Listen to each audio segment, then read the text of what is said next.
What's up, everybody? Welcome back for another episode of Into the Flu.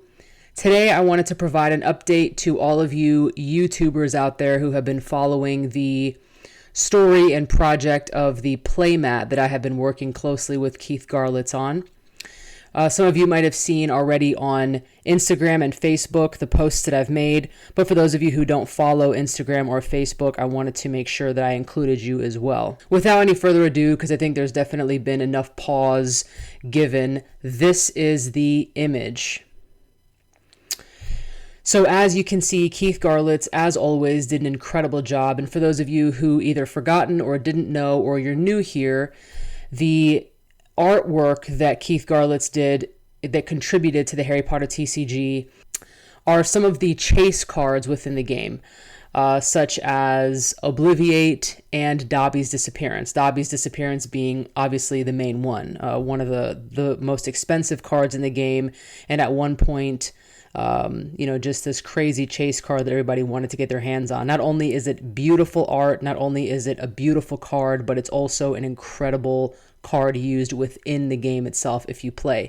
If you don't play and you're just a collector, it's still a beauty, which is one of the most incredible things about this piece here. Is we see that once again, of course, Keith Garlitz brings that incredible talent to Magic the Gathering and to Harry Potter TCG, working with Wizards of the Coast. And we see it in the way that he depicts our beautiful Hagrid, also Hermione, and Harry, and then of course the Centaur, which happens to be my absolute favorite of this piece. I don't want to give it all away just yet, especially for those who are going to invest in this and you do want to play Mat. I don't want to just give all of the nuggets away, but Keith Garlitz did an incredible job at including some of the small nuggets within the story that you might not know just upon first glance. You'll have to really kind of look at it for quite some time to figure out a few of the little Easter eggs that he's hidden around, which I really love. You know, Keith Garlitz is a fan of the books, a huge fan of them, and working with Wizards of the Coast on the Harry Potter TCG was a dream come true for him. And if you want to hear more of that story, you could watch the interview video that we did, I think it was about a year ago, if not less, and that's here on YouTube, and I will post it below in the description. And of course, if you are subscribed to the magazine, then you'll get the magazine and you'll see some more of the back history transcribed that he was able to share with me. Keith Garlitz is one of the nicest people that I've met, and he's such an incredible talented individual, and we're very lucky to have an illustrator who worked on the game, who's willing to give us the one thing that we've wanted as players and collectors, and that's a playmat. You look at Yu-Gi-Oh!, you look at Magic the Gathering, Pokemon, even Lorcana, some of the newer trading card games and collectible card games, and one of the things that they have that we don't for the Harry Potter TCG is a playmat. And naturally, there's something that purports to be a playmat, of course, that Wizards of the Coast put out. And I guess it is a playmat. I shouldn't say that it purports to be, because it is, in fact, a playmat. But it's not a playmat in the sense that I or you, as players of the game, truly want a playmat to be.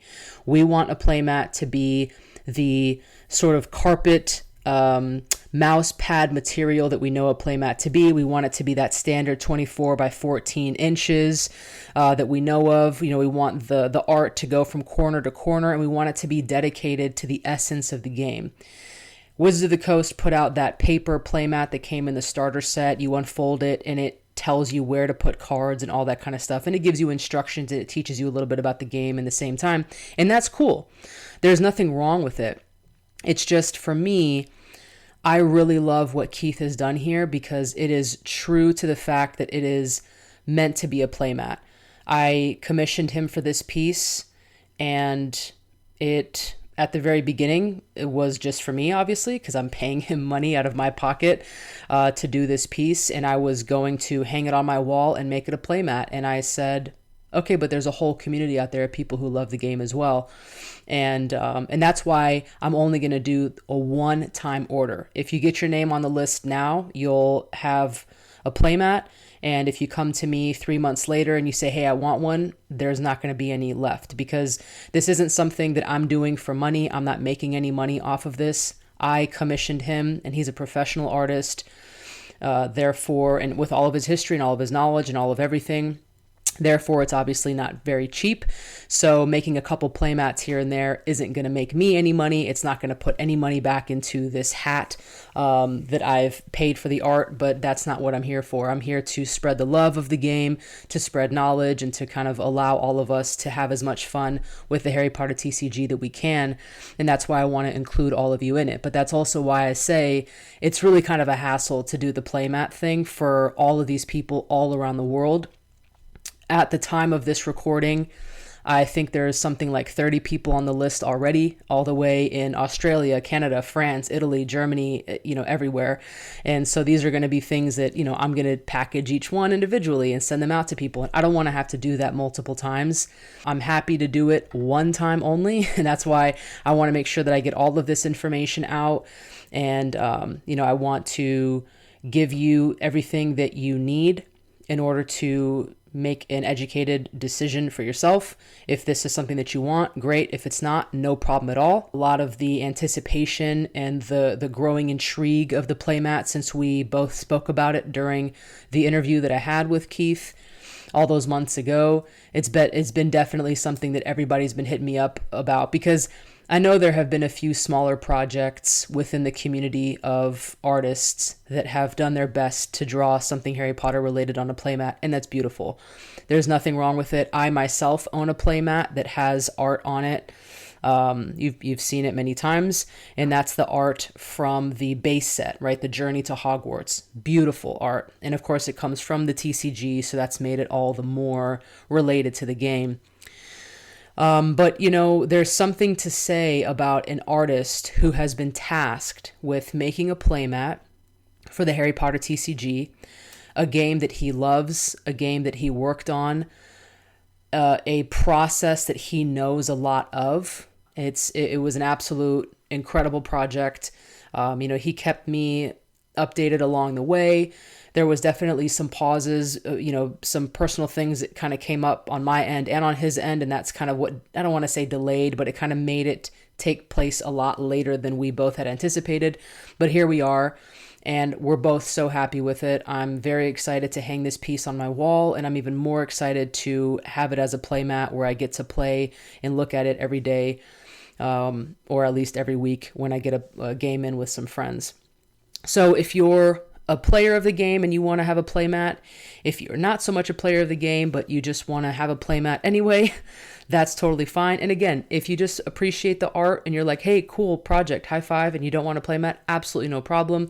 Like everything that I do, it's really just for fun anyway. So I appreciate all of you sticking through and seeing this through. And for those of you who've put your name on the list, awesome. I can't wait for you to get it. But just so you know, this is the 26th of February. I'm posting this. I will give it a little bit longer because I did post it on Instagram and Facebook, I think a week ago, and it just took me a little while to get it on YouTube. But that even was a little bit of a mess because I'm moving, and so that's why I'm doing a voice with an image and not a video, because I have terrible backgrounds right now. I have bare walls and all of these boxes and stuff like this. And so I just wanted to make sure that I got you all the information that I promised you.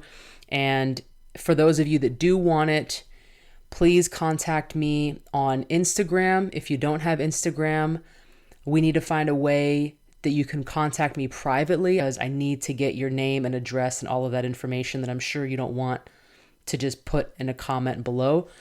So if you're on Discord, we can message there. If you're on Instagram, you can hit me up there. Even Facebook Messenger, I guess we can try that too. But if you're interested, let me know. I'll add you to the list. And then once everybody receives it, we can do another video with Keith and I where he kind of talks about his whole process of this, because we were going back and forth about maybe 3 or 4 different scenarios, different scenes that we wanted as a playmat. And I don't want to talk about the ones that we didn't choose, but this one that we did lends itself to how we as a community remember the Harry Potter TCG.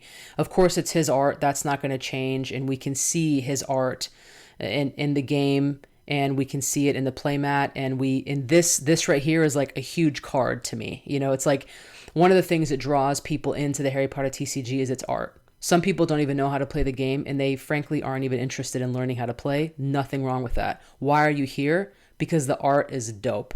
The art is absolutely incredible. Each card is a masterpiece on its own. Each artist has a different style. They've done something incredibly artistic, incredibly visual, and it really brings out the book itself. And that's what I love about the TCG. The fact that I can look at each scene and replay the scene from the book in my mind. And that's one of the things that I really appreciate about Keith, is he does that so well. And then he paid so much attention and so much detail. And that's kind of what took the longest, was figuring out what the perfect scene was. And having Hagrid with Hermione and Harry in the Forbidden Forest with the centaur. I mean, perfect, beautiful. And that's a scene that we know exists in the books, and we didn't really see it necessarily in the game itself. So it's still something that's nostalgic to us because we love the game, but it's also mysterious and intriguing because we didn't see it before. It's also a different depiction of each character, of Hagrid. We can see him differently than we know of him in the game. The same as Harry, the same as Hermione, the same as the centaur.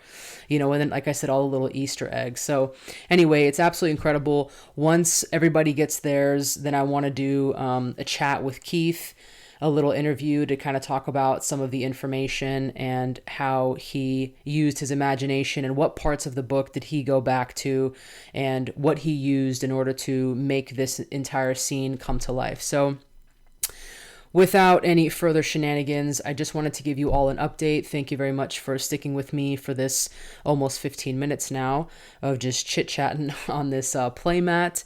Again, if you're interested, you can leave me a comment below if you'd like. If you have anything to say about the art, please leave your comments below. You're more than welcome to do that. And find a way to get in touch with me. I would like to order all of these playmats one time. Again, it's a one-time order only. I would like to order them by, I'll say, the second weekend in March, because the first weekend is, the 1st of March is this coming Saturday. So I would say that if I could make the order by the 7th of March, I'll be happy. That gives everybody over a week to figure out if they want one, which is plenty of time in my opinion. Either you want it or you don't. Gives everybody an opportunity to at least see this video. And again, for those of you that are on Facebook and Instagram, that would be a couple of weeks that you've known about it. So just send me a message and I'll make the order the 7th of March. It'll probably take a couple of weeks for them to arrive to me, which let's just say by the end of March, I would assume, because there's going to be many of them. And of course, I'll keep everybody up to date, most likely on Instagram. I won't make a video for each update. So if you're not following Instagram or Facebook, probably just Instagram, just to make it easy for me. If you're not following Instagram and you want updates, I suggest you follow me on Instagram. If you don't want updates and you just want it to arrive to your house after you make, you've paid for it and you've given me your address, it'll arrive, when it arrives, I guess. But if you want those updates, please follow me on Instagram so that you can receive the updates. And that's it. So thank you again, all of you, for your continued support of the channel, of the magazine, of the Instagram, of everything. Please consider joining the Discord if you want to play. And now you're going to have a really cool playmat to be able to do that on. I'm super stoked about it. I'm excited to enjoy this game with each and every one of you always. Anyway, I appreciate you all. And until next time.